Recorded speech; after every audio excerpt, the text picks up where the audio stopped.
Bueno, vamos a seguir un poco en la misma lógica. Tenemos acá, le decía, Rafael Uzcategui. Rafael Uzcategui tiene un largo historial de defensor de derechos humanos, pero como podrán comprobar en la mesa de allá afuera, también es fancinero. Él ha diseñado los fanzines que tenemos acá. Es alguien que ha estudiado la historia del punk en Latinoamérica. Siempre está, digamos, detrás de esto que él le llama como las alteridades de los regímenes autoritarios, pensando en los lugares desde fuera del poder, ¿no? Entonces ha llevado esta trayectoria, digamos, paralela entre ser un defensor de derechos humanos, hoy en el Laboratorio de Paz, la organización que dirige, con esta observación permanente de cuáles son los espacios del contrapoder, digamos, ¿no?, en regímenes tendencialmente autoritarios. Ileana Diegues, que es teatróloga, investigadora, bueno, trabaja en la UNAM hace muchos años y también nos ha colaborado haciendo lo que sabe hacer muy bien, que es curar exposiciones donde se habla sobre la performatividad de la violencia, sobre el impacto sobre los cuerpos. Es algo que ella lleva muchos años trabajando. De hecho, tiene un libro publicado, Cuerpo sin duelo, que es justamente una investigación sobre la performatividad de la violencia en México y que más reciente ha extendido también para pensar no solo en la performatividad de la violencia desde estos espacios estructurales de reproducción de la violencia, como puede ser el Estado, el narco, sino también para pensar cómo se hace desde los espacios de resistencia, las performatividades de la resistencia, ¿no? Entonces, bueno, Ileana está también curando la muestra de habeas corpus, la muestra no, la exposición performática, ¿no? Porque creo que no es una muestra, sino una exposición performática, ¿no? Que vamos a tener, que vamos a poder ver en el Chopo. Entonces, bueno, me imagino que nos hablarás un poco de eso también en la conversación, ¿no? Y Carlos Manuel Álvarez, que es un escritor cubano, que creo que es más conocido en México últimamente por su libro Los Intrusos, que es un libro donde narra un poco en primera persona y hace una serie de reflexiones sobre justamente el acuartelamiento de San Isidro y sobre las posiciones que ocupan estas personas que el poder ha dejado siempre fuera, digamos, como de sus estructuras, ¿no? Esa es un poco la idea de los intrusos, ¿no? Esta gente que ocupa un lugar del cual han sido sistemáticamente desplazados y de qué manera hacen eso, ¿no? Y bueno, está aquí en condición un poco de escritor y un poco también como de analista y de alguien que está preguntándose todo el tiempo sobre la realidad cubana y sobre cómo esa realidad cubana es leída en Latinoamérica. Entonces, bueno, quiero empezar un poco ubicando la mesa, porque ven, tenemos acá teatrólogos, defensores de derechos humanos, escritores, no hay nadie aquí que sea politólogo de profesión.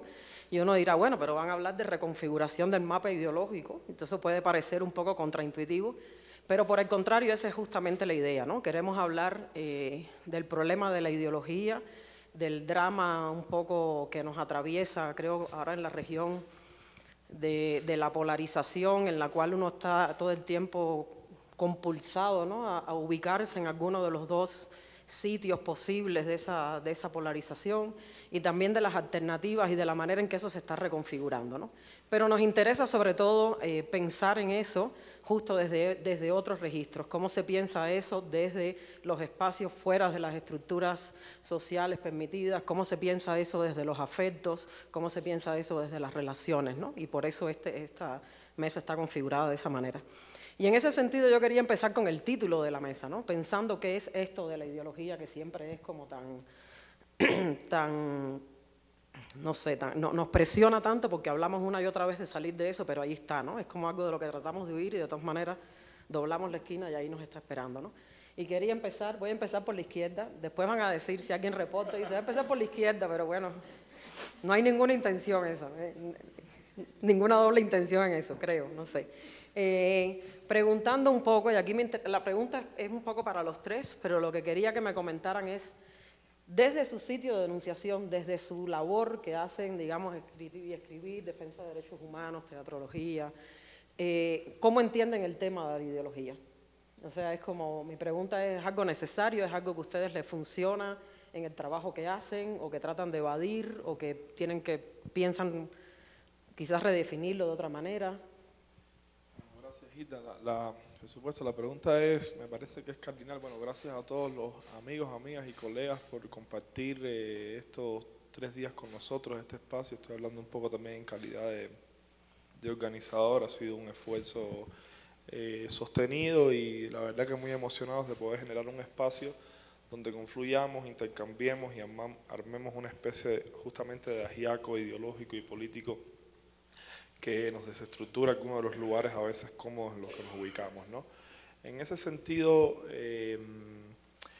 yo creo que en mi caso ha habido siempre una tensión importante en mi trabajo, en los proyectos también que he de alguna manera iniciado, proyectado. Soy editor y director de una revista de periodismo, en principio más de crónica, pero luego creo que ha ampliado un poco su abanico, que se llama El Estornudo, o también en los libros que escribo, creo que hay algunos choques de algunos sedimentos ideológicos en el contexto regional y en el contexto latinoamericano, con lo que en mi experiencia particular siempre, digamos, siempre he encontrado un límite y he chocado, ¿no? Y por supuesto eso pasa, no estemos dorando la píldora, pasa muchísimo por el significante Cuba, por lo que significa convertirse ya no en un periodista o ya no en un escritor que disiente de un régimen político particular, sino sencillamente de un ciudadano. Y cómo uno organiza a partir del cuestionamiento a ese significante, no solo cómo uno se organiza particularmente, sino cómo uno es organizado desde un mapa ideológico que lo antecede y donde ese mapa ideológico te ubicaría, no ya solo, como digo, dentro del espacio propiamente cubano, sino dentro del espacio regional. Pongamos el espacio latinoamericano y en última instancia también el espacio de lo que conocemos, a falta de otro nombre, como Occidente. En ese sentido, por supuesto, un mapa nacional con un significante, con un proyecto político que ha tenido una importancia muy relevante en los últimos 60 años justamente en el terreno político e ideológico latinoamericano. Ese posicionamiento nacional te ubica necesariamente en un espacio de confrontación que excede esa pelea puntual. Es decir, una vez uno está asumiendo una posición disidente contra ese régimen político en particular, parecería ocupar ya por default, digamos,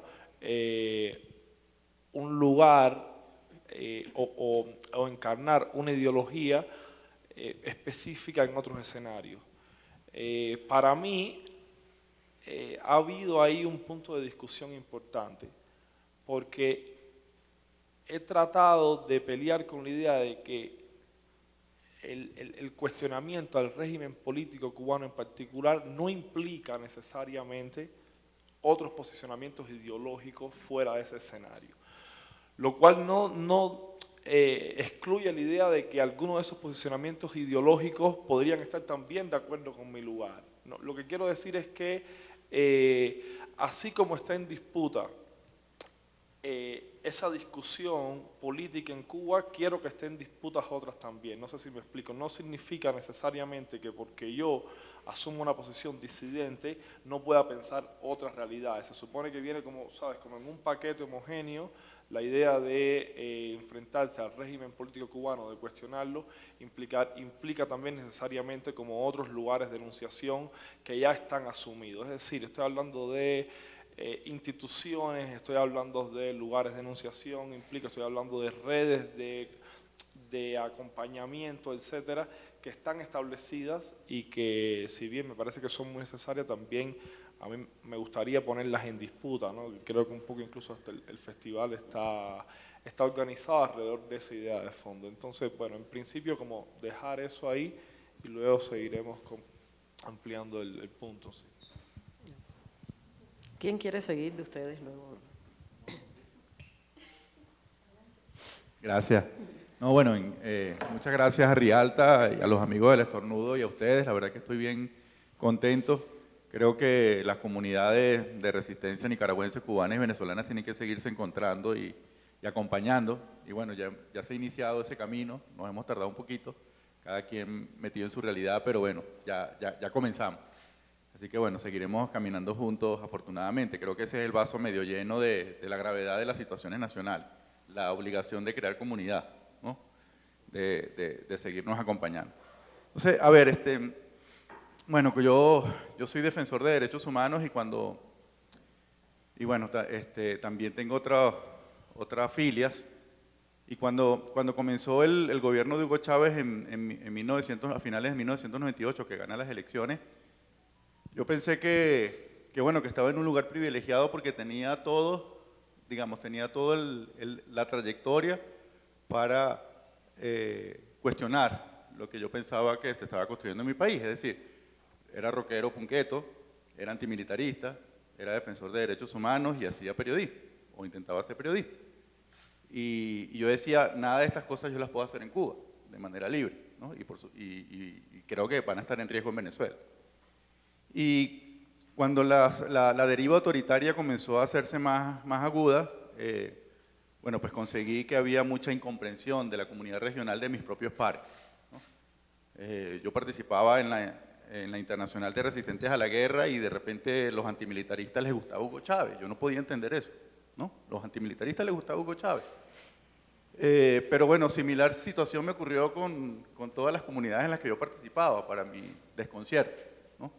A los punquetos, iconoclastas, irreverentes les gustaba Hugo Chávez, ¿no? A los defensores de derechos humanos relativizaban lo que nosotros veníamos alertando. Y los periodistas también. Creo que nos costó muchísimo tiempo bueno, que la comunidad regional se problematizara, por lo menos por lo que estaba pasando en Venezuela. Y yo creo que esto es una historia similar a lo que ha pasado en Cuba y Nicaragua. Creo que hemos estado solos y nos hemos sentido solos durante mucho tiempo. Y es por eso que por lo menos queremos acompañarnos junto con los cubanos y los nicaragüenses para reconocernos en los dolores compartidos, ¿no? Y claro, cuando comencé a reflexionar, porque bueno, yo estudié sociología y necesitaba una explicación racional a lo que estaba pasando para no volverme loco, descubrí que claro, que la identidad de izquierda era muy importante para todas estas comunidades o para todos estos grupos. Y eso impedía tener un diálogo sobre lo que estaba pasando en Venezuela, ¿no? Entonces yo creo que para mí, hoy, por supuesto las ideologías siguen siendo norte, siguen siendo, bueno, cuerpos de conocimiento que te ayudan a tener una primera comprensión de la realidad, pero me interesan más como conocimiento y como historia que como identidad. Creo que como identidad cada vez han perdido centralidad en el ejercicio político, tienen más de 100 años de historia, y por supuesto esos primeros grandes pensadores que crearon los cimientos de las ideologías, bueno, por supuesto no pudieron avisorar los nuevos deseos de la sociedad, y qué bueno que a la medida que vayamos caminando como humanidad tengamos nuevos deseos y nuevas necesidades.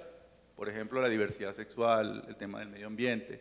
Bueno, ellos no lo comprendieron y eso hace falta, digamos, nuevas elaboraciones.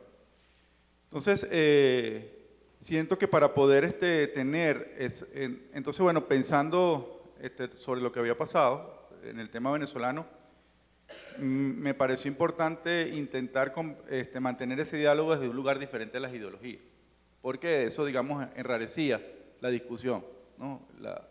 Hasta el día de hoy. Y lo que se me ocurrió fue que, bueno, las ideologías tienen una jerarquización de una serie de principios y valores, y yo creo que lo importante es hoy que hablemos sobre esos principios y sobre esos valores, ¿no? Y que bueno, como hay una situación de reconfiguración, efectivamente, porque no pueden cumplir todos los deseos ahora, bueno, que cada quien tenga su propio bolso, donde pueda tener los principios y valores que crea para su vida y para la vida de los demás, ¿no? Entonces, y eso en el caso venezolano me pareció particularmente importante. En el año 2017 tuvimos unas protestas que duraron mucho tiempo, y yo sentía la necesidad de dialogar con ese joven que estaba en la calle, aprender y conversar. Y por supuesto ese joven que tenía 20 años y que había crecido bajo la opresión de un imaginario de izquierda no podía sentirse identificado con eso, a pesar de que eso fuera parte de mi propia historia. O sea, no se sentía identificado con la lucha de liberación nacional o con la teología de la liberación, porque bueno, las autoridades venezolanas han capitalizado y han utilizado eso como parte de su imaginario, ¿no?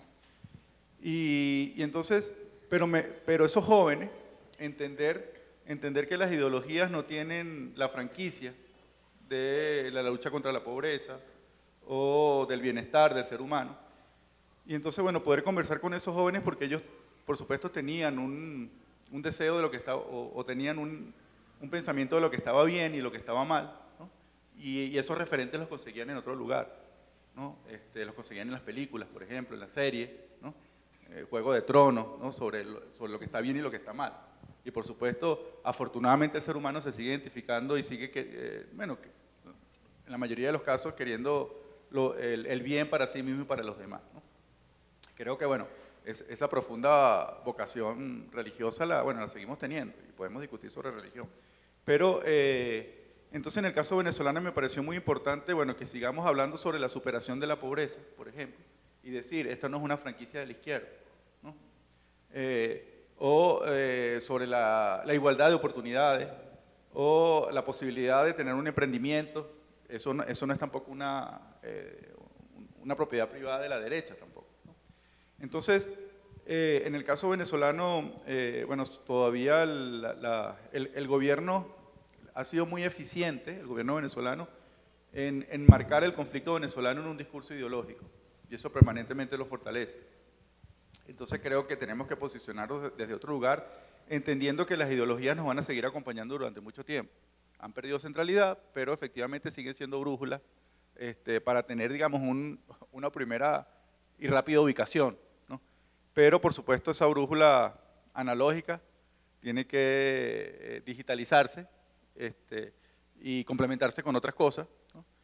Y, por supuesto, para mí, y con esto cierro, para mí es insuficiente que alguien me diga, bueno, yo soy una persona de izquierda, eso no a estas alturas, o una persona de derecha, a estas alturas no me dice nada, me tiene que hablar muchísimo más sobre cuál es su visión de las cosas.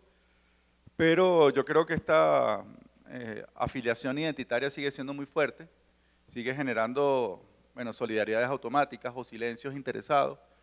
Y con esto termino. Yo creo que, digamos, como activista, mi principal lucha en este momento, digamos, si la queremos decir posideológica, es que la doble moral o el doble rasero en política tenga un alto costo. Y yo creo que las compañeras feministas han hecho un magnífico trabajo en dejar de que se normalice la violencia de género, ¿no?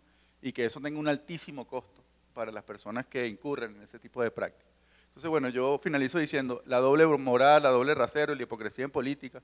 Es decir, pensar que las protestas bajo el Chile de Piñera o el Colombia de Duque están bien, pero las protestas en Cuba, bueno, son sospechosas. Yo creo que eso se tiene que acabar y que ojalá el día de mañana los políticos que tengan ese tipo de planteamientos sean abiertamente impopulares por tener esta doble moral. Gracias. Gracias.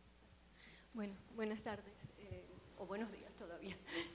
Pues nada, gracias porque podamos estar aquí conversando a todas las instituciones, las personas que lo han hecho posible, que hayan venido amigos, ¿no? En muchos casos que están en varias partes del mundo y que hoy podemos vernos a la cara, conocer otros y poder hacer algo así como, si se puede, ¿no? La aspiración de una comunidad afectiva, como de alguna manera estaba pidiendo Rafael. Yo no voy a hablar como teatróloga, yo no me considero teatróloga ya para nada. Eso fue cuando era otra persona, que recién salí de estudios en la isla, de estudios muy coloniales también, ¿no? Porque esas eran categorías teatrología que venían de la academia alemana, de la academia rusa, ¿no? Y no me interesa esa noción de lógica, logos, tiene mucho que ver con el cuestionamiento justamente de lo ideológico, ¿no? Que define. Me interesa mucho pensar algo que ha estado por ahí planteando pues Chantal Mouffe cuando ella dice que el problema de la izquierda es que se quedó tan apegada a las ideologías que no puede entender la política pasional, ¿no? El ejercicio pasional de la política, porque los remueve, ¿no? Y en ese sentido me interesa esto que tú planteas, Rafael, de la oposición entre ideología y deseo, ¿no? Que es también deseo, pasión, afecto, ¿no? Y lo que plantea Carlos Manuel sobre me siento primero que nada ciudadano, ¿no? Y sí, ese ha sido un reclamo pues para todo lo que hacemos. Yo realmente tendría que decir que a este país en el que vivo desde el año 94 le debo la posibilidad del ejercicio de la práctica cívica, ¿no? Algo que en Cuba era imposible. ¿sí? Era imposible salir a la calle a protestar, porque allí la única práctica cívica era la del Corega, de la Plaza Mayor de la Revolución, y cuando alguien trataba de tomar ese espacio público para invitar a otro tipo de encuentro, ¿no? Inmediatamente le costaba la cárcel, la seguridad del Estado te sacaba de tu casa en la madrugada, como le sucedió a Tania Burguea en el 2014, ¿no? Entonces, ha sido muy importante para mí tratar de pensar desde las herramientas que uno ha tenido en su formación, y este ejercicio, esta mirada no histórica, no política, no socióloga, que no nos pertenece porque no tenemos esas herramientas de formación, y pensar cómo ciertas estrategias de lo que puede ser la construcción artística, ¿no? La teatralidad, la performatividad, que no es únicamente del arte, nos puede dar, pues sí, algo de artefactos, algo de mecanismos, ¿no? Estrategias para mirar la vida, ¿no? En todo caso, a mí me ha interesado pensar allí donde, y esto es muy artodiano, ¿no? Pensar allí donde late el corazón, ¿no? Donde está la vida realmente sucediendo, ¿no? Y que no era, cuando llegué a México, no era en los teatros, ¿no? Era en la calle. Era en la calle, en los grandes teatros públicos de las plazas públicas, ¿no? Y eso hizo que cada vez más esas herramientas de cómo pensar una configuración de representacionalidad del poder o de representacionalidad de quienes se enfrentan al poder. Después me fui encontrando con mucha gente que en otras partes del mundo ha pensado esas herramientas justamente para considerar la organización de los estados, de las sociedades, como formas de representación de ese poder, ¿no? Y al mismo tiempo empezar también a considerar esta oposición al poder desde esa fuerza antagonista, subversiva, ¿no? Que tiene que ver con el modo de poner el cuerpo, ¿no? Que es un poco esta idea de una performatividad subversiva. Digamos que el panorama del territorio en el que he estado pensando desde el año 94, durante mucho tiempo, fue México porque aquí llegué a vivir, aquí llegué a tratar de reinventarme la vida. Ese nombre que menciona Hilda sobre el duelo, pues sí me di cuenta que no podía hablar también del duelo que nos toca a nosotros, a todos los que de alguna manera nos hemos ido de un espacio y hemos tenido que renunciar a algo que creo que nunca más lo vamos a recuperar. No hay recuperación de lo dejado, hay formas nuevas de reinventarse, pero no hay recuperación de lo dejado, ni creo que aspiramos a eso. Y hablar del duelo era una manera de poder empezar a sacarme fantasma, a sacarme, pues sí, muchísimos dolores, ¿no?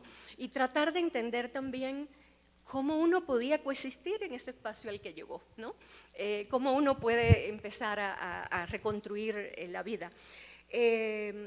Lo que para mí la situación de Cuba era muy dolorosa. Yo dejé 20 años de ir a Cuba, porque justamente la idea de una ciudadanía activa en la calle o de un reclamo social, creo que es algo que nosotros empezamos a poder reconocer públicamente a partir de lo que sucedió en el 2020 con San Isidro. No quiere decir de que no hubiera manifestaciones como las Damas de Blanco y como muchísimas personas que estuvieron condenadas en la Primavera Negra como presos de conciencia justamente, pero lo que sucedió el 11 de julio está en nuestras mentes de una manera profundamente con mucha afección, ¿no? Ver esos videos donde las personas salían a la calle en masa gritando libertad, libertad, es algo que creo que nos movió el piso a muchas personas de Cuba y nos empezó a cambiar el imaginario de una posibilidad de otra Cuba, ¿no? De otra reconstrucción. Pero el 11 de julio significó también un punto de movimiento, y me atrevo a decir de quiebre, con muchas redes afectivas de América Latina. Para mí fue el momento de lo que tú decías, ¿no? Estaban las protestas en Venezuela, en Nicaragua, en Cuba, y recuerdo que hablábamos en espacios de conversación pública, y personas con las que habíamos estado en la calle en otros lugares, en Perú, por ejemplo, no podían entender lo que estaba sucediendo en Cuba, ¿no? Lo que estaba en Cuba no era digno de ser defendido, lo que estaba sucediendo allí. Y ese ha sido un momento de rompimiento muy grande con eso que se sigue llamando la izquierda. Yo recuerdo haber pasado por Chile en el 2019, bueno, haber estado trabajando allí, y que cualquier persona a la que se le miraba, se le decía, eres de derecha, eres de izquierda. Parecía que no eran seres humanos, eran únicamente categorías para definir nuestra condición de estar en la vida, ¿no? Hay una frase de Hannah Arendt que siempre me trato de repetir, ¿no? Y que tiene que ver con eso que ella dice, las ideologías no explican el misterio de la existencia, ¿no? Y es así sencillamente, ¿no? Definir a una persona por esos esquemas de izquierda y de derecha, no solo no es posible, hoy no sirven para nada. Yo no me atrevería, yo creo que, por ejemplo, alguien que tratara de pensar Cuba en relación a la izquierda y a la derecha, creo que ninguna de las dos palabras absolutamente, porque ni siquiera creo que es la palabra derecha la que puede expresar realmente la situación de Cuba, ¿no? En Cuba hay otras construcciones de autoridad, de poder, de totalitarismo, ¿no? O de autoritarismo que necesitamos seguir pensando, porque todavía no tenemos claro qué palabra es la que podemos utilizar. Y bueno, aquí hay personas que han dedicado parte de su tiempo a pensar esa situación. Está Claudia Gil, que nos ha regalado hace más de 10 años ya un libro en que comenzó a pensar cuando todos nosotros la palabra totalitarismo no la teníamos en el territorio justamente de nuestras discusiones, y ya Claudia estaba planteándolo para Cuba y le ha costado enormemente. Bueno, no sé, seguiremos hablando otras cosas, no quiero ocupar mucho. Quédense ustedes con ese y aquí no. Sí. Nada más quería rescatar así 3 ideas que me parecen fundamentales. Efectivamente, la mesa donde va a estar Claudia mañana, no solo el trabajo que ha hecho que es tan fundamental, sino la discusión misma de mañana va a ahondar un poco en esto que mencionaba inicialmente Carlos Manuel y que ustedes han retomado, ¿no? Que es esta situación de que el posicionamiento político no es algo ni siquiera que se decide, ¿no? Sino que un poco como que te toca, ¿no? O sea, que de alguna manera por estar en Cuba simplemente estar ahí, pues ya eres encasillado, ¿no? Se espera que seas bueno, a mí me pasó una vez hace muchos años que llegué a un aeropuerto en Europa, creo que fue en Francia, algo así, me dijeron, ¿eres cubano? Sí. ¿Eres de Fidel o de Miami? Yo así como, wow. Bueno, de Regla, que es donde vivo ahí en ese momento, pero bueno, creo que da una idea, es una imagen que da una idea de cómo siempre hay una preubicación, ¿no? Antes de que uno pueda... Y luego que esa preubicación implica también una serie de asociaciones directamente, ¿no? Si eres de Cuba y estás con Fidel, entonces eres de izquierda, estás luchando contra el cambio climático, eres feminista, no sé qué, y si no, entonces pues eres de derecha, eres mafia de Miami, eres además una persona mala, hay una serie de atributos también morales, ¿no? Entonces, bueno, creo que ese es un punto de partida que también la experiencia venezolana la comparte y la nicaragüense. Creo que otra muy interesante que quisiera destacar antes de hacerles la siguiente pregunta tiene que ver con esta especie de inutilidad de la ideología, ¿no? De cómo ubicar una situación o un proceso o un régimen simplemente en izquierda o derecha termina siendo, por lo menos en este momento, un poco inútil y efectivamente hay que pensar en otras categorías que den cuenta sobre todo de un fenómeno que estamos viendo, creo muy bien ahora, que es cómo eso que nosotros pensamos que es la izquierda y que pensamos que es la derecha de pronto terminan aliándose perfectamente, ¿no? Y uno tiene este tipo de híbridos como adoradores de Trump y al mismo tiempo adoradores de Putin, ¿no? Que desde un mapa ideológico sería, ¿pero qué pasó ahí? Y no hay ningún problema porque hay otras categorías que necesitamos, ¿no? Entonces no me quiero adentrar mucho en eso porque lo vamos a estar, yo creo, conversando durante todo el evento, pero eso me parece muy importante. Y bueno, luego está este problema del quiebre que significa la situación Cuba, Venezuela, Nicaragua, los últimos eventos. Yo creo que en Cuba los más recientes, pero también en Venezuela, las manifestaciones, el proceso de Nicaragua del 2018, evidentemente crea un quiebre con estas expectativas que se tienen en la región sobre lo que debería ser la izquierda, la justicia social, el progreso, el socialismo, el siglo XXI, en fin, todo aquello que está siempre en el futuro y nunca nos toca, ¿no? Y yo creo que es muy importante, quería rescatar esto porque creo que es muy importante porque muchos de los fenómenos también que pasan por la rabia y por estas políticas de los afectos de muchas personas que han tenido que sufrir este doble rasero que menciona Rafael vamos a construir la justicia social y en realidad uno está viviendo permanentemente en una cárcel sin derechos de ningún tipo, pues claro que produce una reactividad que lógicamente vuelve a ser, digamos, vuelve a tributar a esa maquinaria de la polarización, ¿no? Entonces creo que es fundamental entender cómo se producen estos quiebres para también entender luego cómo se empiezan a mover, digamos, los posicionamientos, ¿no? Yo ahí quería hacerle ahora una pregunta a cada uno, en tu caso y conectando un poco con lo que decía de Iliana del dolor, que me parece fundamental. Yo quería hacerte una pregunta a ti sobre lo contrario, a partir de lo que tú cuentas en tu libro, que es justamente sobre, no sé si le podríamos llamar así, pero las políticas de la alegría, las políticas del placer también.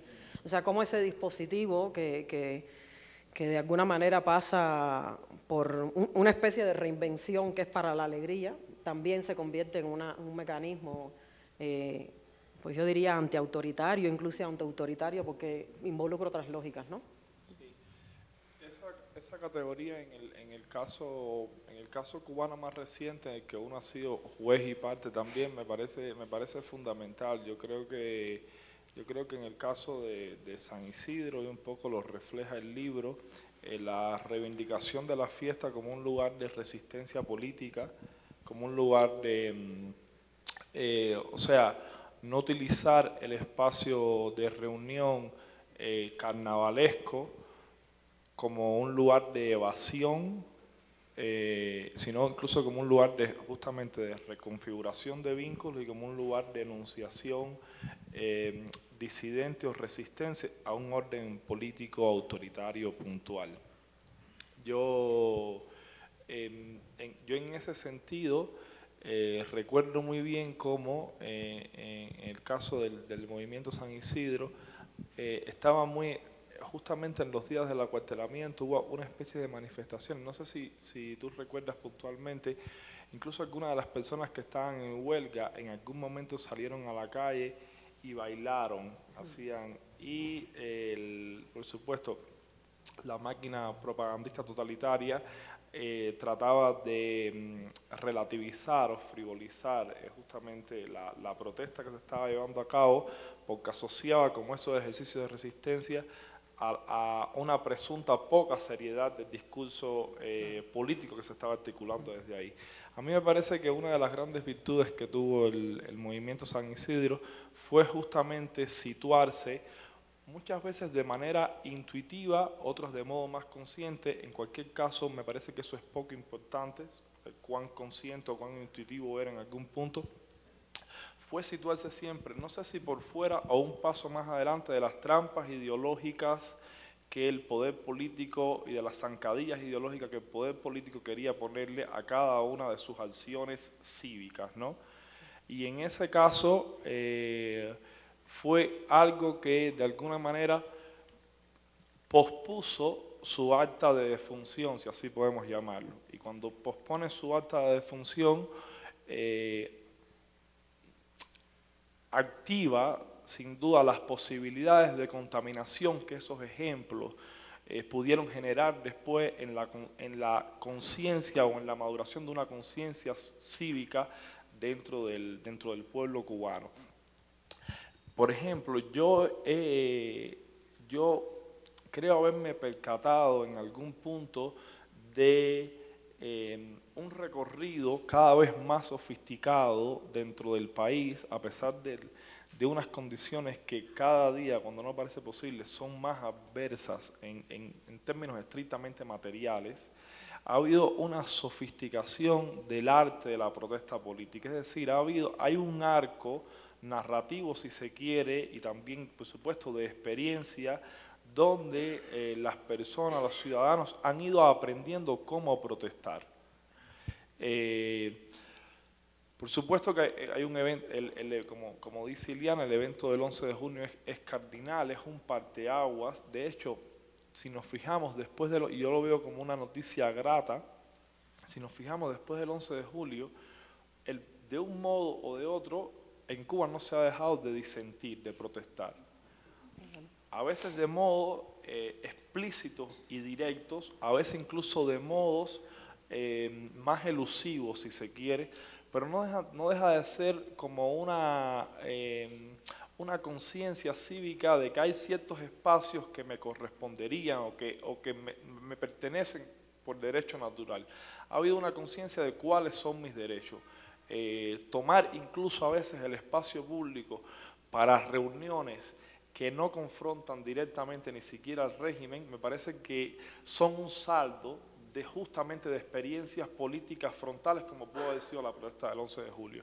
Pero a donde iba con este caso, el 11 de julio el pueblo sale y dice cosas, estando dentro de una pobreza crónica, dice cosas como libertad o abajo Díaz-Canel. Yo creo que el lenguaje de la protesta ahí estuvo, parece que está muy detectado, se ha hablado mucho sobre eso, sobre qué era exactamente lo que se exigía, y a veces había un punto de discusión que a mí me parecía un tanto estéril, que era cuán políticas o cuán frontales eran las protestas a partir de lo que se decía o no. Como si el lenguaje únicamente pasara por la verbalización, ¿no? Y a mí me parece que ahí había una trampa ideológica justamente que habría que superar, que es que, por ejemplo, si alguien pedía comida, entonces no está pidiendo un cambio de régimen. Eso es una literalidad con la que yo no estoy de acuerdo. Y justamente el pueblo fue entendiendo, yo recuerdo a comienzos de este año, cuando hubo unos cortes eléctricos en el oriente del país, cuando la situación parecía que no podía tocar más fondo, y tocó en este verano, en Santiago de Cuba, sobre todo, hay una protesta particular que es una conga en la noche. Hay una conga que utiliza como latiguillo esta frase que dice, oye, yo me erizo, y la recordamos, ¿verdad?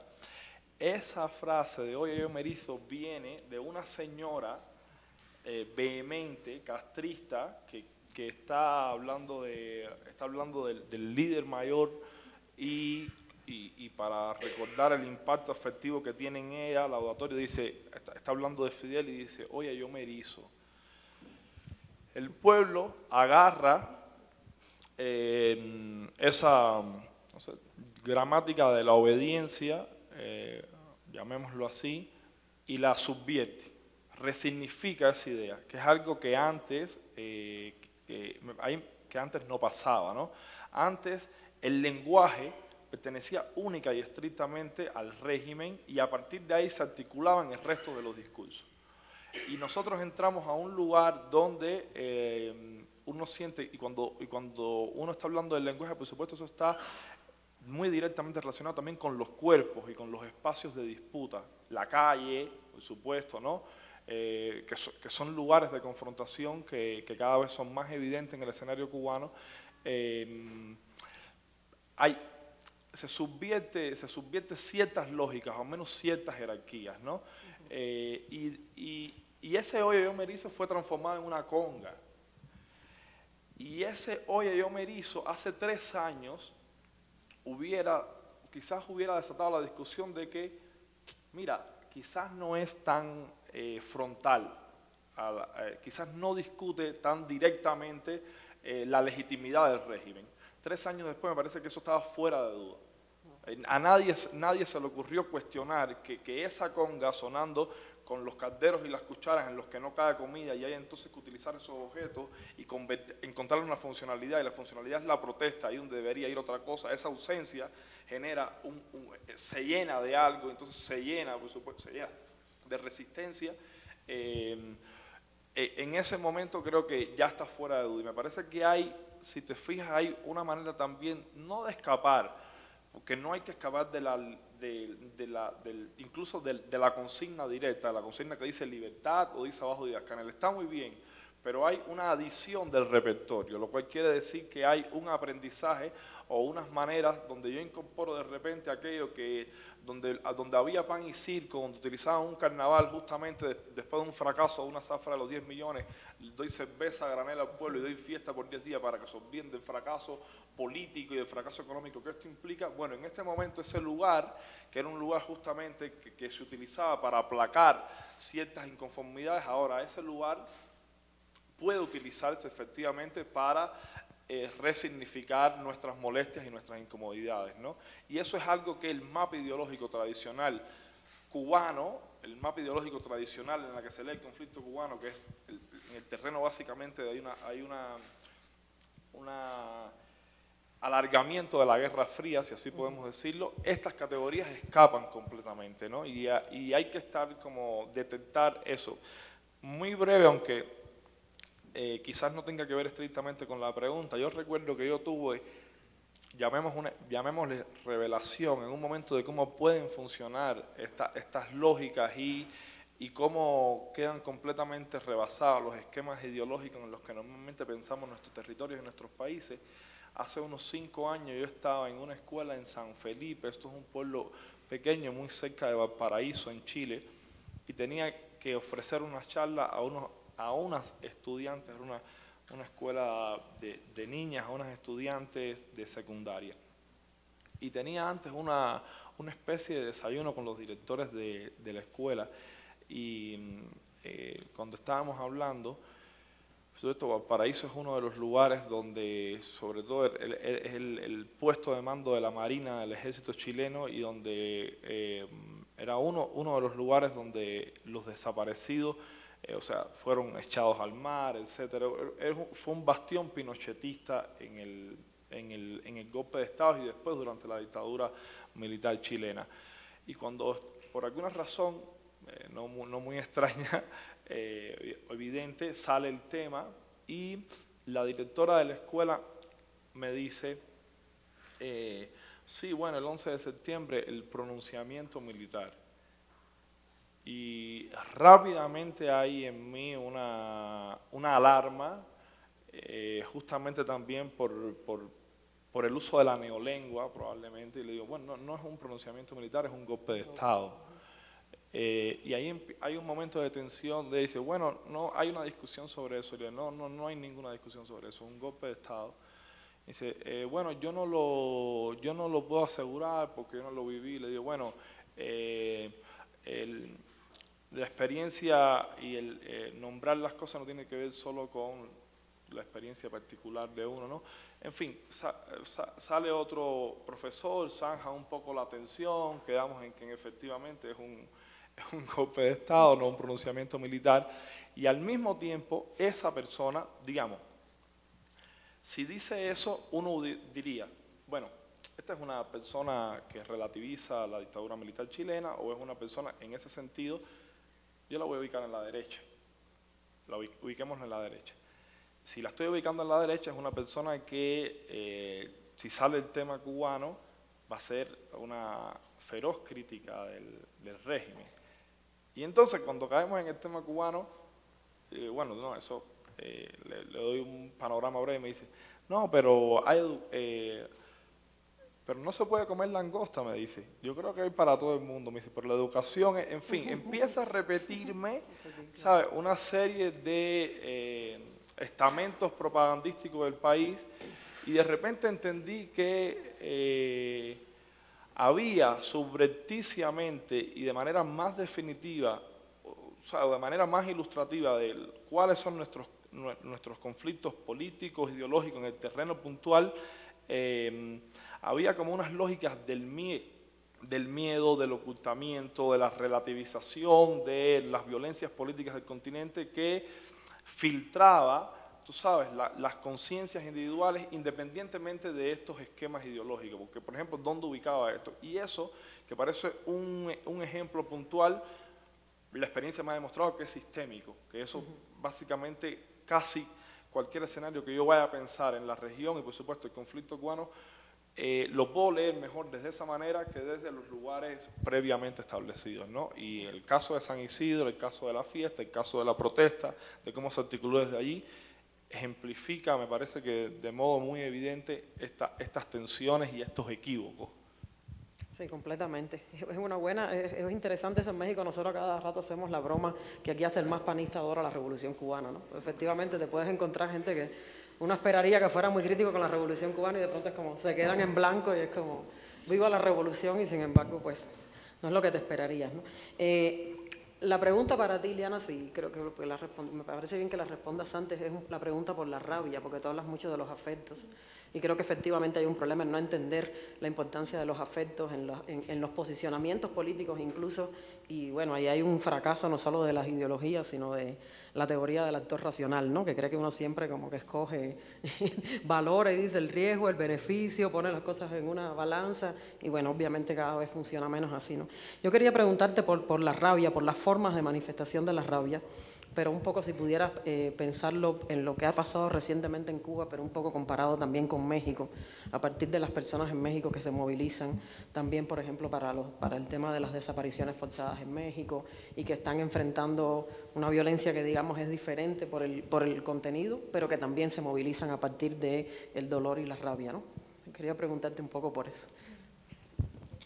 Gracias, Hilda, por tus preguntas, porque nos ayudan mucho a organizarnos en las cosas que podemos sintetizar para decir. La cuestión de la rabia, que ahora la estoy trabajando, bueno, cuando hablo de la rabia la planteo como nuestra rabia situada, ¿no? Es lo que siempre digo, ¿no?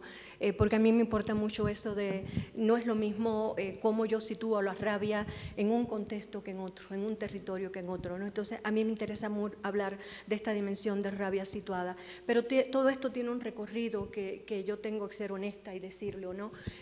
La posibilidad de pensar en la rabia y de empezar a nombrar la cuestión de la rabia, y lo digo con orgullo porque detesto cuando las academias, aunque trabajo en la academia, detesto cuando la academia se apropia de esto que le llaman el giro, ¿no? El giro afectivo, el giro no sé qué. Me parece que es una apropiación, un extractivismo, para decirlo con palabras mucho más concretas, ¿no? Porque antes de que la academia lo nombre, eso está en la vida y no se reconoce. Y lo hacen personas que están haciendo la práctica, ¿no? Y la idea de la rabia a mí me tomó el cuerpo del movimiento zapatista, ¿sí? Son ellos los que dijeron así, la digna rabia, ¿no? Poner el dolor en la esfera pública, poner el dolor en el espacio público. Aquí estoy reuniendo muchas voces, porque Colombia también, el Sabler dijo esto de poner el dolor en la escena pública, ¿no? Pero fueron los zapatistas quienes empezaron justamente a retomarlo mucho después de Ayotzinapa, después de la rabia que nos dio y nos sigue dando lo que pasa, la vergüenza de Ayotzinapa en México, ¿no? Esa idea de la rabia empezó a articularse mucho y a tomar un cuerpo de escritura y, digamos, de enunciación, acompañando un buen tiempo de mi trabajo lo he dedicado a acompañar a los familiares que en México buscan a sus seres queridos. Y bueno, yo no concibo escribir de eso si no pones el cuerpo, ¿no? O no sé qué es eso de poner el cuerpo, porque la pregunta siempre es, ¿quién pone el cuerpo? ¿No? Es estar, creo que eso, ¿no? No hay alguien que ponga el cuerpo, es estar. Y hay algo que aprendí de la gestualidad, porque es una de las cosas que más me interesa observar y tratar de pensar, esto que llamamos la performatividad de cualquier persona, en la cual está nuestro yo, nuestro ser, yo para mí, pero yo para ustedes, para cualquiera de nosotros, ¿no? Y empezar a entender cómo esta rabia es una consecuencia del dolor, ¿no? La rabia emerge del dolor, pero también tiene que ver con toda esta cuestión de afección, afecto, ¿no? Estamos profundamente afectados y necesitamos ese afecto que se ha levantado de esa afección, nos ha movilizado a estar en la calle. Yo recuerdo mucho esas consignas de las familias cuando zulaban en la calle y lo decíamos juntos, ¿no? ¿Por qué los buscamos?, dicen las familias, ¿no? Y respondíamos siempre, porque los amamos, ¿no? Y para mí esa frase fue la posibilidad de entender muchas cuestiones de corporización, enunciación, apalabramiento de la rabia, apalabramiento del dolor, ¿no? Y esta posibilidad de pensar una performatividad de los afectos que nos pone en la calle o nos pone donde nos tenga que poner, ¿no? Luego recuerdo que cuando comencé a hablar de esto de la rabia y de la ira, ¿no? Empecé a investigar un poco sobre rabia e ira. Me interesa rabia, no la ira, me interesa así desde la rabia. Hubo academias, espacios académicos, además muy abiertos, que empezaron a preguntar sobre el desacomodamiento que producía la rabia para la academia Y toda esta articulación que ahorita comentaba cuando Rafael hablaba justamente de el lugar, el deseo y la ideología, ¿no? Y empezaba a pensar cómo el deseo, el afecto, la rabia, descoloca una academia que está acostumbrada a pensar en términos siempre muy organizados, muy argumentados, muy racionales, ¿no? Entonces, justamente allí hay algo que ha dicho, que me encanta, de Ochi Curiel, que ella dice que muchas veces nuestro trabajo tiene que ser una especie de cimarronaje, de acto de cimarronaje, ¿no? Es decir, sí, es una subversión, pero es una subversión con una historia, ¿no? Es traer otro tipo de subversión que es muy distinta a la que podemos nosotros pensar. Y también sigo hablando entonces, utilizando esa noción de rabia para desacomodar un poco ese espacio, ¿no? La rabia, en el caso, hace poco, en algo que estuvimos trabajando, hablaba mucho de esta idea de la rabia situada en nuestro cuerpo. Nuestra rabia es situada y trae información. Es decir, no estamos enrabiadas por el capricho de estarlo, sino hay demasiada carga, hay demasiada información que alimenta esa rabia y que alimenta esa necesidad de responder de una manera también desde la epidermis, ¿no? Desde lo que nos tocan performativamente con relación al estado en que estamos viviendo. Yo pensaba ahorita, mientras hablaba Luis Manuel de San Isidro y de lo que ha significado, pensaba mucho, porque una de las dimensiones de la rabia es su valor simbólico, ¿no? El peso simbólico que puede llegar a la organización simbólica. Yo pensaba mucho en lo que significó para el 11 de julio y para esa organización de una rabia y de una organización simbólica de esa rabia en la frase patria y vida, ¿no? Que fue una frase que vino antes, como febrero, ¿no? Eso empezó a tener formas en la música, pero empezó a circular de muchas maneras después, mucho después, un poco después. Hanle Labastida lo escribe en los billetes, y recuerdo que Hugo Vidal en Argentina, ¿no? Un artista argentino que viene del movimiento del siluetazo argentino, de la lucha contra las dictaduras y de toda la resistencia civil junto con las madres de Plaza de Mayo, empieza a hacer una serie de grafitis, ¿no? Con esto de patria y vida y con los billetes, a conectarse con los artistas cubanos, concretamente con Hanle, ¿no? Y a mí eso me parecieron que son formas de elaboración, ¿no? de esa gran inconformidad, de esa gran pues insubordinación que a veces parece que es muy desorganizada, pero la rabia puede llegar a tener una forma, ¿no? de construcción desde esta posibilidad, digamos, del ejercicio estético, ¿no? Que también es forma de la política. La política es siempre por ahí se ha dicho algo muy hermoso, ¿no? Que la política tiene que ver con una especie de mise en scène, de puesta en escena, de puesta en forma, ¿no? De nuestro estar en el mundo, ¿no? Entonces, esta posibilidad de que las formas de la rabia, ¿no? No se van domesticando, pero se van colocando, se va dejando como una marca que va más allá del gesto efímero performativo, y que a mí me interesó mucho pensarlo en estos gestos de una frase, patria y vida. Luego, cuando viene el 11 de julio, la rabia está performeada. El patria y vida es los cuerpos gritando, ¿no? Y ahí es otra manera, ¿no? De instalarse en una corporalidad.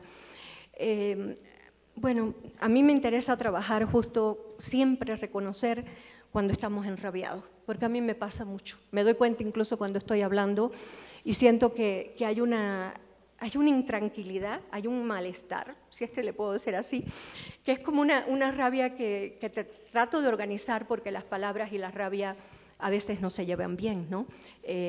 Pero también hay que tratar, porque siempre de otras culturas se aprende mucho. Y pienso en el poeta chamán Yanomami, David Copenhague, que dice, cuando tengamos rabia, tenemos que luchar también con palabras, ¿no?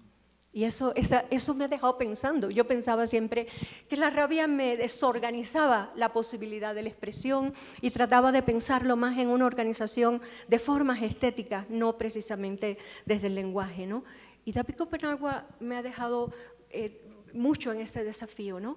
Cómo organizar la rabia también desde nuestras palabras, ¿no? Bueno, no sé, no quiero extenderme más sobre eso.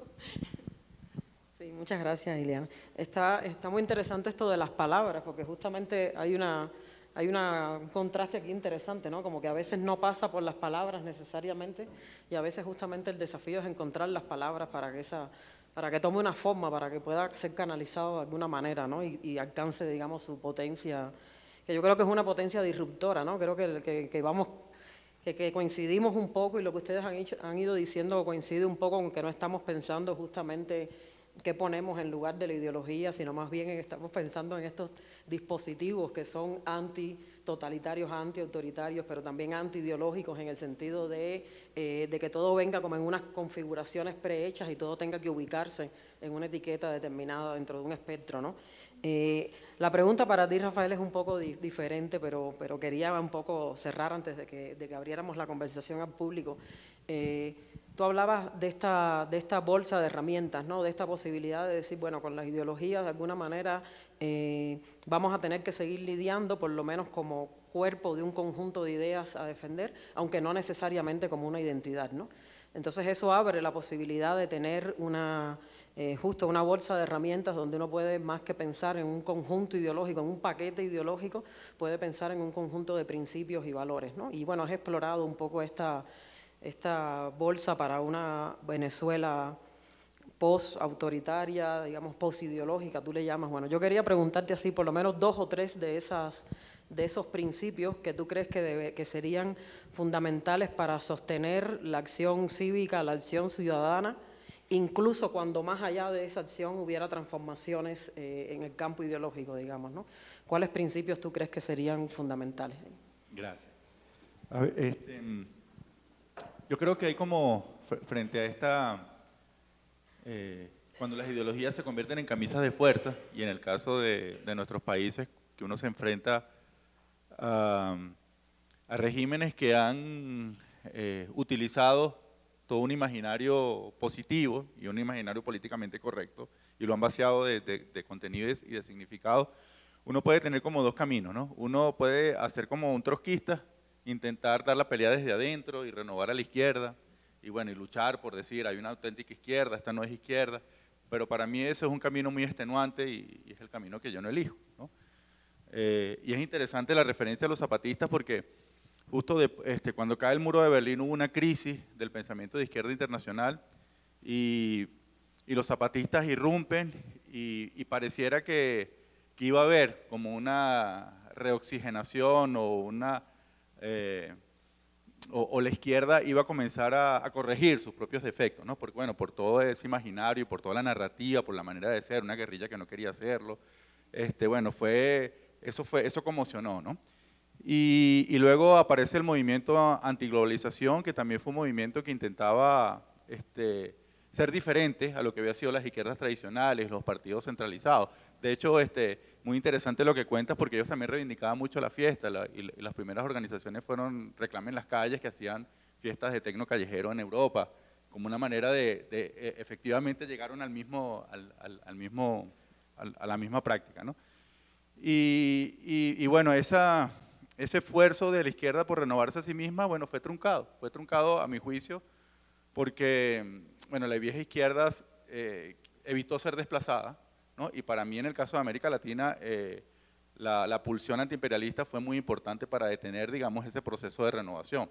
Y para terminar esta idea, digo que eso fue muy evidente en los foros sociales mundiales. En los foros sociales mundiales había un debate entre si ese espacio era un movimiento de movimientos o era una nueva internacional. No, ese fue el debate que había en esos años. Y finalmente esta última idea ganó, o fue la que se impuso. Se impuso, bueno, muy impulsada por el partido del presidente brasilero Lula, ¿no?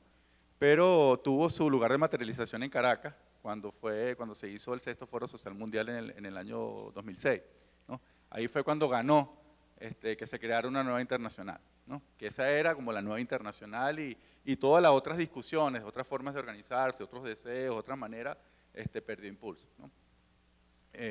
Entonces yo creo que para mí eso es un camino extenuante. Bueno, yo ojalá Boric, luego que sea presidente, continúa en esa línea y se atreve a cuestionar a Cuba, ¿no? Porque bueno, todavía como que está, vamos a decirlo, vamos a pensar bien y todavía está en un proceso, ¿no? Pero por lo menos ha puesto una primera bandera roja en colocar la centralidad del tema de derechos humanos y ahí comienzo a responder. A mí, convertirme en un defensor de derechos humanos me cambió la vida. Yo venía de la extrema izquierda, mi formación política fue en el anarquismo, ¿no? Y claro, yo cuando me comencé a ver en el espejo del chavismo en el poder me asusté porque muchas de las cosas, de las prácticas que teníamos, bueno, se hicieron poder, a pesar de que venía supuestamente de un movimiento antiautoritario, etcétera, pero bueno, todo el sectarismo, bueno, muchas cosas, me vi reflejadas allí y me espanté, ¿no? Y afortunadamente en mi vida me estaba haciendo defensor de derechos humanos y a mí el principio de universalidad me cambió la vida porque te posicionas desde un lugar diferente a esta identidad entre izquierdas y derechas. Todos los seres humanos, que es la primera frase de la declaración, ¿no? Todos los seres nacen libres nacen libres en igualdad de derechos, ¿no?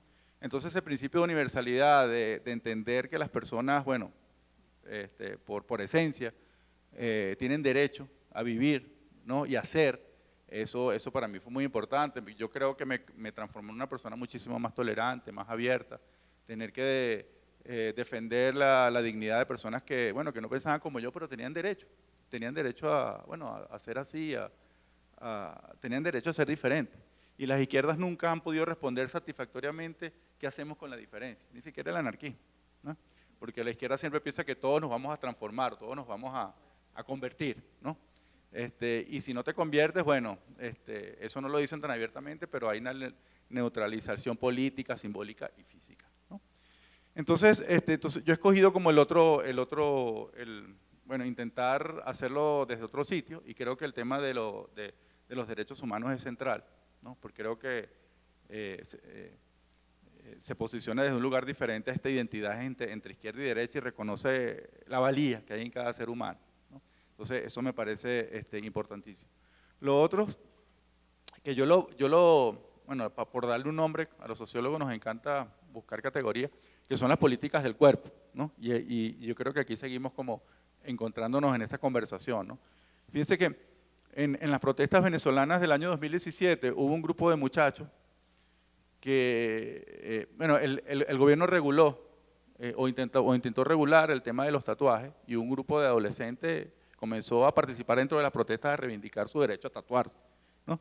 Y claro, quizás eso podía ser menor para toda la discusión política de los grandes cambios necesarios para Venezuela, pero yo creo que a mí me parecía muy interesante porque, bueno, o sea, es mi cuerpo, es lo que yo quiero hacer, es lo que yo quiero exhibir y, bueno, los significados, las transformaciones que yo mismo le quisiera hacer. Entonces yo ahí agruparía el tema de la diversidad sexual, por supuesto el derecho a la libre concepción, ¿no? o el derecho a las mujeres a decidir sobre su propio cuerpo también. Entonces creo que las políticas del cuerpo que afortunadamente todavía siguen siendo incomprendidas por la mayoría de las izquierdas oficiales. Y yo creo que ahí tenemos un espacio de actuación importantísimo, ¿no?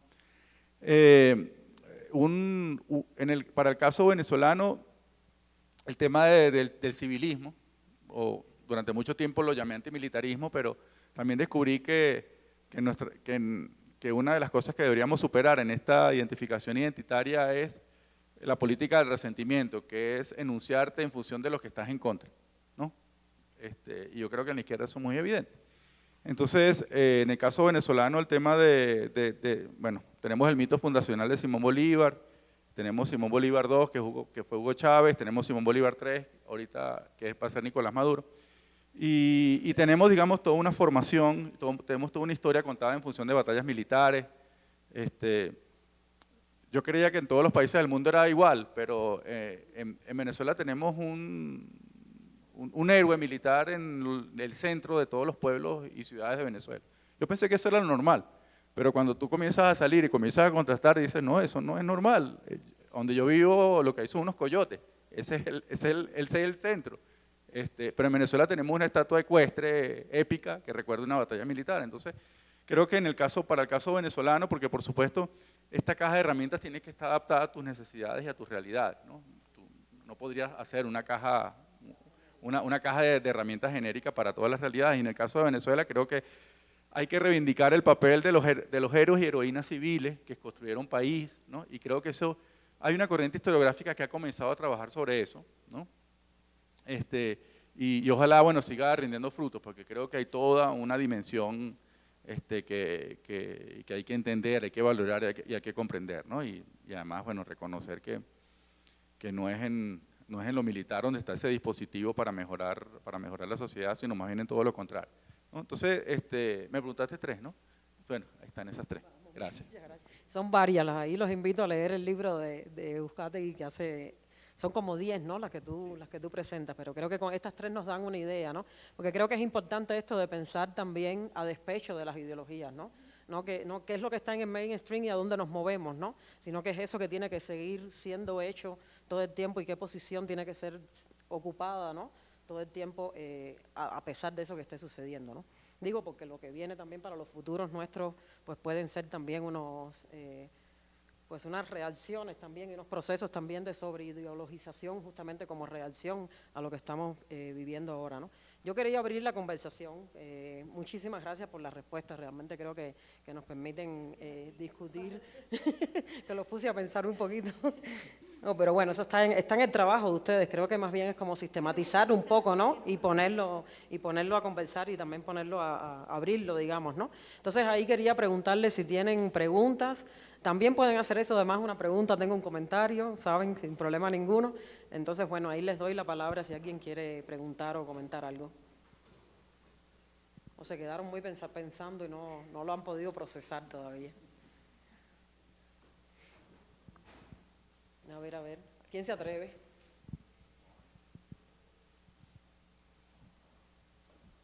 Entonces, ¿ustedes quisieran agregar alguna cosa?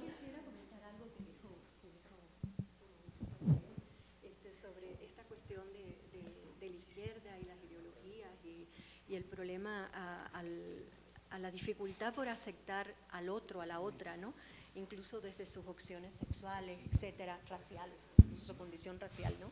Y pienso mucho en esta dificultad que, bueno, en Cuba la vivimos, ¿no? Muchas de las supuestas personas que se consideran de izquierda son terriblemente racistas, ¿no? Y homofóbicos. Y pensaba mucho en Pedro Lemebel, el artista y escritor chileno, en una... Así lo voy a decir como lo dijo él, ¿no? En un texto precioso que se llama Manifiesto por la Diferencia, dirigido al Partido Comunista que no lo aceptaba, él dijo: yo no pongo mi cara, compañero, yo pongo mi culo, ¿no? Y creo que sí, ¿no? Hay que, desde esa radicalidad también hay que hablar. Buenísimo. Me acordé mucho del MBL cuando dijiste, lo quería hoy traer al recuerdo. Dejarlo sin mencionar, ¿no? Allá tenemos una pregunta, qué bueno que hay una pregunta acá y luego Carlos Morel va a comentar algo. Bueno, primero buenos días con todos, muchas gracias por compartir sus perspectivas. Brevemente, mi nombre es Danerin, yo soy peruana, estudiante de Ciencias Políticas y bueno, como comentaban antes, la verdad el tema, por ejemplo, sobre Cuba, en realidad, y bueno, en general sobre sistemas de dictaduras y pues obviamente en crisis de democracias, recién los vi al iniciar mi carrera y estudiar América Latina. Bueno, yo estoy siempre al pendiente, me acuerdo que hace unos días, si mal no me equivoco, alrededor de una semana, se hubo noticias sobre, por ejemplo, liberación de presos políticos en Venezuela. También pues sigo mucho ya el movimiento, digamos, de representantes cubanos en el extranjero, de que están en el exilio y ver todas las dinámicas que manejan para luchar contra la dictadura cubana.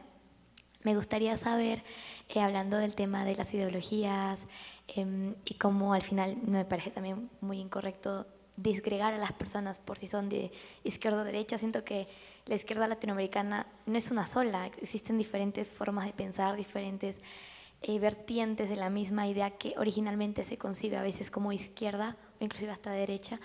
Me gustaría saber, una pregunta abierta en general, no hay alguien específico a quien quiera dirigirla. Me gustaría saber si consideran que estamos en camino al diálogo, no, para poder lograr este equilibrio, si lo podemos decir, para pues ya dar paso a una democracia realista, bueno, lo más aproximado que se pueda tras tantos años de gobiernos dictatoriales. Buena pregunta. Esa es como cuando uno dice la pregunta del millón. Ni me voy a meter ahora yo en eso. Carlos, tú querías comentar algo y si puedes también dar como algunas ideas para ir conectando esa respuesta. Empieza por lo que ibas a decir antes y luego entramos a esto. Yo tenía mientras estaban hablando mis colegas Eliana y Euskate, se me ocurrieron, recordé dos ejemplos, uno cubano y otro latinoamericano, de cómo se desborda, cómo la realidad política del continente y del presente también desborda y de alguna manera se burla, le saca la lengua a las convenciones ideológicas en las cuales solemos leernos históricamente y ubicarnos también como ciudadanos y como intelectuales. Una fue en el caso cuando el detonante del acuartelamiento de San Isidro, como sabemos, es la detención del rapero Denis Solís. Y hay un evento puntual que es la invasión del espacio privado de un policía a su casa, donde Denis Solís lo filma y dice entre su forma de increpar a la autoridad, dice: Trump es mi presidente, Trump 2020. Y yo recuerdo cómo cínicamente la izquierda cubana tomó esa declaración para desentenderse de algo que ideológicamente debe tocarle, que es un cuerpo negro, pobre, desplazado, siendo reprimido, ¿no? Y a mí me pareció que había dos formas de leerlo. Una, si se quiere, una más intrincada, que era la de simplemente, en ese contexto puntual, lo que esa persona está diciendo es otra cosa. Bien. Lo que está diciendo es, yo voy a decir algo que es lo que yo creo que va contra lo que tú eres. No hacer ese ajuste me parecía, primero no me parecía tan difícil de llegar a él y me parecía muy conveniente, como te decía, muy tramposo, tomarlo literal, porque te convenía no entrar ¿no? Te libraba, te curaba en salud de no hacerte cargo de lo que te toca. Y había una trampa ahí que me parecía muy perversa. Pero la otra, que tiene que ver ya con un piso que debería ser común a todos, que es un poco lo que decía Euskate, y yo me ubico ahí porque yo creo que mi norte siguen siendo las ideas de la Ilustración, es que, ¿y si fuera literal qué? ¿Y si Trump es su presidente qué? ¿No? ¿Qué pasa si lo es? Sigue siendo un cuerpo reprimido, sigue siendo un cuerpo del que hay que ocuparse independientemente de que crea o no crea que Trump es su presidente, ¿no? Y ahí me parecía que había un ejemplo muy puntual de cómo las izquierdas cubanas específicamente se salvaban, sea cual sea las dos opciones, ¿no? Y la otra, que a mí también me provoca de alguna manera un extraño placer íntimo, es el modo en que esta manera de sondear el presente político latinoamericano no sabe ubicar al Frankenstein que es Nayib Bukele. A mí me parece que Bukele está, yo lo decía el otro día en una presentación que tenía, lo armaron como en un puesto de desguace de la política latinoamericana del siglo XX, ¿no? Agarraron como, bueno, es la carrocería de aquí, voy a agarrar los cristales de aquí, el motor de allá, es una especie de almendrón político, ¿no? Donde tiene unas políticas de seguridad estrictas, como, no sé, una política económica que pueda acercarse más al neoliberalismo. Luego, si tú miras su toma de posición, te asusta la proyección castrista de su discurso y cómo desde ese lugar, como con esas herramientas se sigue escapando un fenómeno como ese, que si lo ubicas desde otro sitio ya se vuelve más legible, ¿no? Y solo por esas sedimentaciones me parece que superadas se puede volver extraño. Y me parece que siempre lo menciono porque más que un accidente, me parece que es una especie casi de de adelanto, una especie de capítulo piloto de lo que pueden ser, ¿no?, las discusiones políticas y las figuras autoritarias a las que se enfrentaría Latinoamérica en un presente ni siquiera tan alejado. Entonces eso por ahí, y la pregunta exactamente, recuérdame cuál es. Danelín, tu pregunta se puede resumir de esta manera, si hay posibilidad de diálogo para superar estas dictaduras.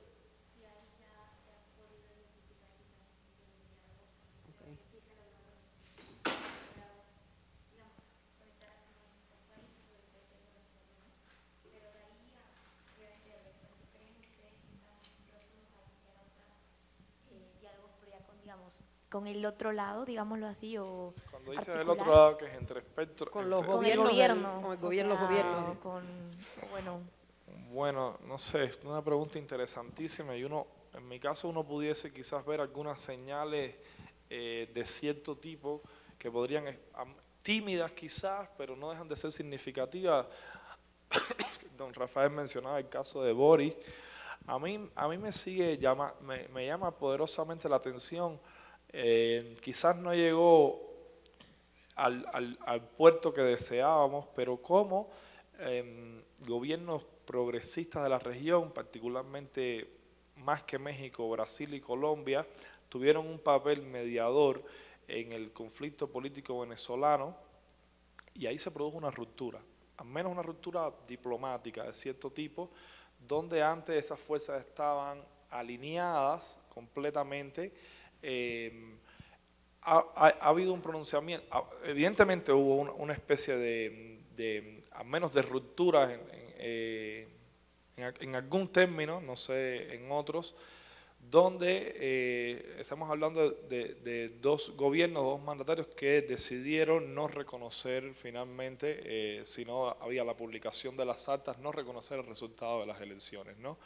Y también me parece de cómo desde ese lugar, por ejemplo, hubo algunas mesas de conversación, las que hubo en Barbados, las que hubo en México, que se intentaron articular como ciertas salidas, y ha habido el caso de Boris y el enfrentamiento, por ejemplo, con Maduro me parece también significativo. Es decir, yo creo que habría quizás algunos gestos.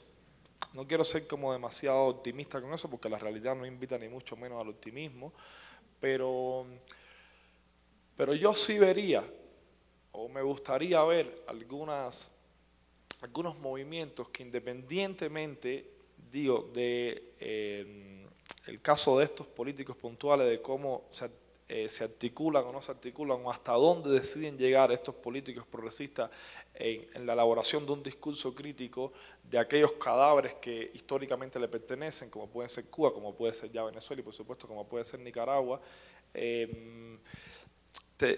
Me parece que independientemente de ellos en particular, hay algo que se expresa, hay un sustrato que es evidentemente que es el agotamiento de esos lugares de enunciación, ¿no? Evidentemente hay algo ahí que está rebasado y que habría que negociar y que dialogar desde otras maneras, ¿no? Y me parece que es algo que la realidad está expresando independientemente de las posiciones políticas de cada uno de estos estadistas en particular. No sé, como te digo, me parece que hay algo que habría que pensar, pero que son señales que hace 5 o 10 años no pasaban, ¿no? Yo no las veía al menos, ¿no? Y que ahora se vuelven quizás un poquito más jugosas o sutiles a la hora de uno decir qué es lo que está pasando. Y eso me parece bien, que uno quizás no sepa cómo nombrar exactamente algunas señales que ven, ¿no? Eso no necesariamente me parece mal.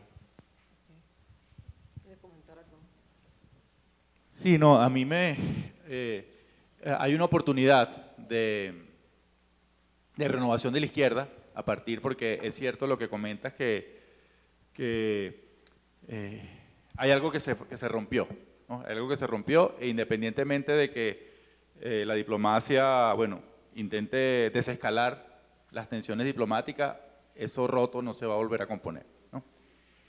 A mí lo que me preocupa es que yo no veo, digamos, un correlato de eso en movimientos sociales, organizaciones sociales, ¿no? Creo que lo que sigue habiendo es es hablar de otros temas, y bueno, a mí me parece, por supuesto, muy loable la lucha que tiene la gente contra el conflicto en Gaza y en Palestina. Y por supuesto yo estoy de acuerdo, y si me dicen dónde hay que firmar para oponerme a la guerra y pedir el cese del conflicto, lo hago. Pero también siento que a veces hay un tipo, creo que la banalidad se ha apropiado de los emprendimientos emancipatorios, que es muy fácil, o es más fácil solidarizarse con lo que está lejos que con lo que está cercano, ¿no? Entonces, pero bueno, eso es parte de algo que tienen que resolver las organizaciones sociales. ¿En qué momento comienzan también a tener cuestionamientos y decir, bueno, cuáles son las líneas rojas o las banderas rojas que ellos van a poner para dejar de apoyar, sin que eso signifique, digamos, tener que renunciar a lo que son? Yo no sé si ese es el miedo que hay de fondo, ¿no? Bueno, si nosotros comenzamos a cuestionar, vamos a dejar de ser de izquierda y vamos a estar en la derecha. Bueno, pero eso es algo, ese conflicto existencial que lo resuelvan ellos, ¿no? La pregunta me parece muy interesante porque yo sí creo que hay un agotamiento democrático que es preocupante. Las encuestas del Latinobarómetro dicen que, bueno, que la gente está más proclive a vivir bajo gobiernos autoritarios que bajo gobiernos democráticos, y eso tiene que ver con el incumplimiento de las promesas de la democracia.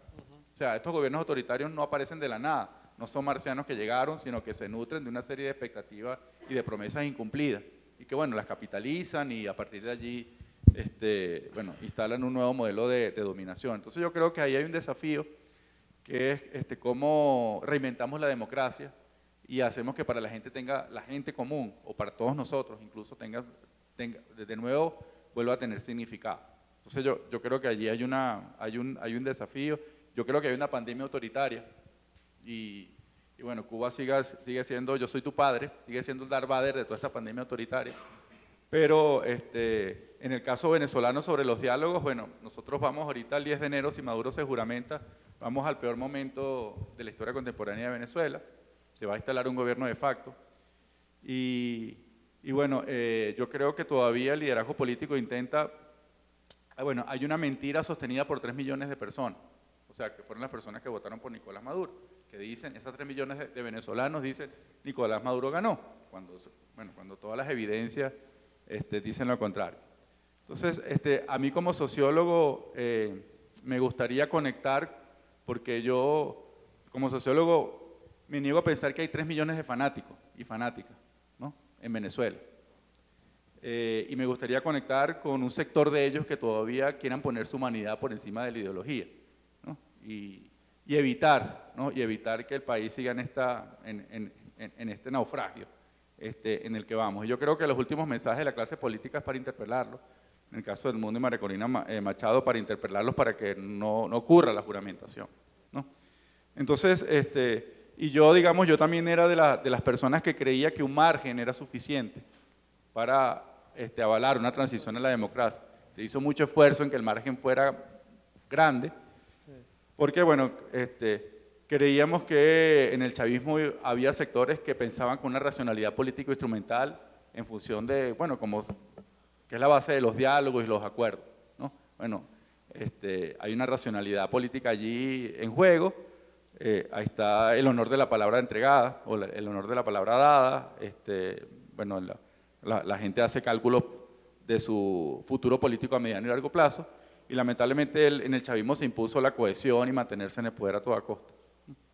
Yo siempre recuerdo, para interpelar a ese sector de humanidad, que yo supongo que hay entre el chavismo todavía, decirles que hasta Augusto Pinochet reconoció los resultados del plebiscito, ¿no? Hubo tensiones, sí, bueno, que hubo unos generales que se pusieron duros, pero al final reconoció, ¿no? Y la historia es que eso permitió una transición a la democracia en Chile.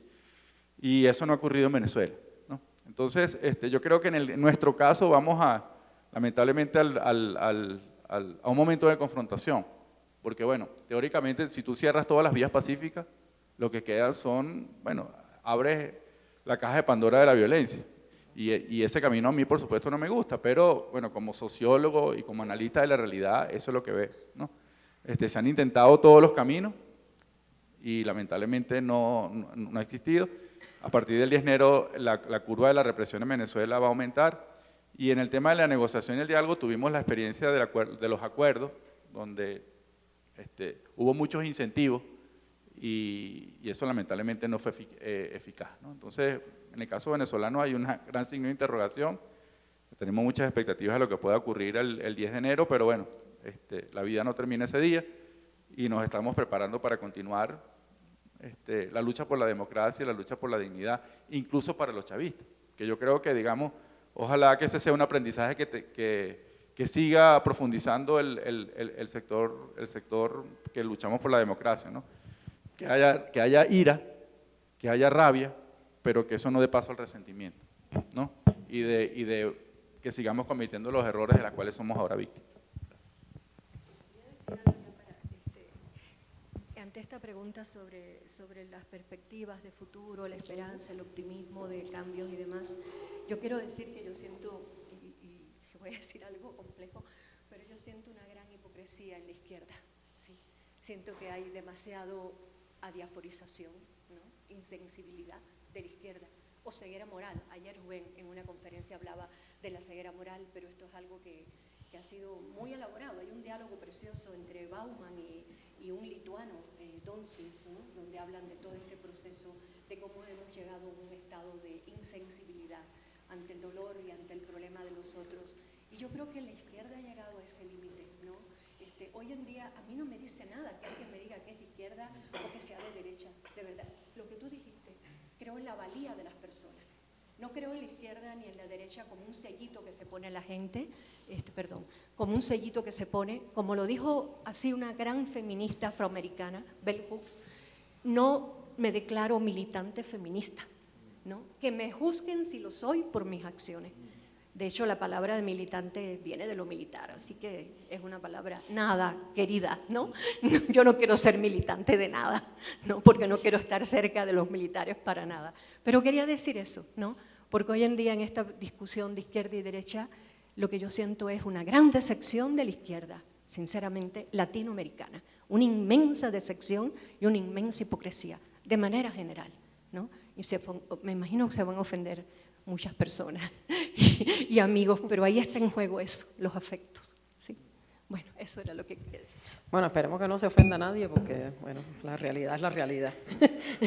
Yo nada más quería cerrar esto con la nota el comentario que a mí realmente fue así como, wow, qué lejos llegamos con eso. El comentario que hizo Petro, que justamente había sido de estos presidentes que más o menos permitieron esta ruptura, que no fue tan clara, fue más clara en el caso de Chile, yo creo, y Petro decía hace unos días que hacer las elecciones en Venezuela había sido un error, porque mientras haya bloqueo no tiene que haber elecciones. Entonces me parece un nivel ya de sofisticación de la legitimidad del autoritarismo, muy cínico ya, o sea, es muy fuerte llegar a decir eso, ¿no? Porque claro, entonces Cuba, ya puedes, retroactivamente puedes decir, nunca pudieron tener elecciones porque a Mallory allá en el 60 firmó no sé qué, o sea, hay toda una, y creo que va un poco con esto que comentaba Uzcategui, ¿no? Hay obviamente una pérdida de legitimidad de la democracia, de la que se sale muy fácilmente diciendo, pues el autoritarismo es el camino, ¿no?